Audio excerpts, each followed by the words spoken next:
Најави за уставни измени, нерешени меѓуетнички и меѓусоседски односи, тензии со опасност за посериозни конфликти, закани за отцепување и поделби. И сето тоа испреплетено со приказната за евроинтеграција и влијанието на светските сили во контекст на правецот на движење на земјите од регионот. Во ваква атмосфера, делот Западниот Балкан ја испрати годината која измина и ја дочека годината која предстои. Амбиентот од крајот на 2023 е во многу нешта сличен на оној од почетокот на 2024, со три прашања кои секако ќе бидат во фокусот како на регионот, така и на меѓународната заедница. Македонско-бугарските односи, ситуацијата во Косово, како и во Босна и Херцеговина, односно Република Српска. Македонските евроинтеграции натаму зависат од уставните измени со кои бугарите треба да станат дел од уставот.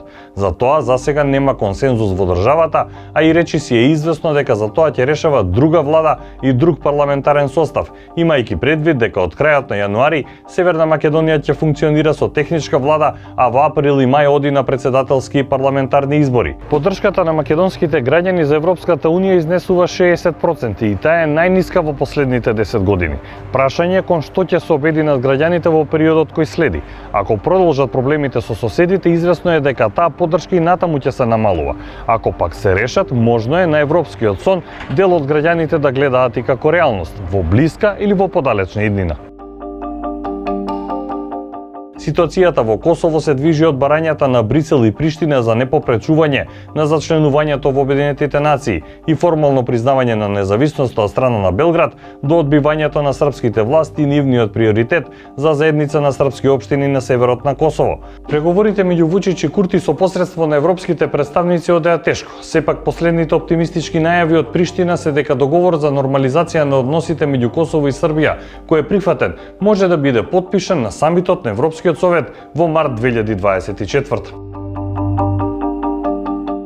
Ситуацијата е чувствителна и во Босна и Херцеговина, особено во ентитетот Република Српска. Најавите на Милорад Додик за референдум и одцепување од Босна и Херцеговина ги има во континуитет, а најмногу пред избори, кога се заострува предизборната реторика.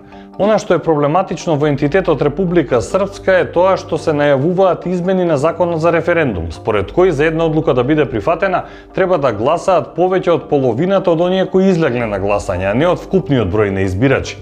Првите превирања се очекуваат на 9 јануари, за кога властите најавија одбележување на Денот на Република Српска, нешто за што не се согласуваат останатите ентитети и меѓународните представници. Што се однесува до другите држави од регионот, Албанија само непредвидени околности и блокади можат да ја оддалечат од европскиот пат, додека Црна Гора се очекува да направи нешто за да ги интензивира преговорите со Европската унија, иако 6 години нема затворено ниту едно поглавје.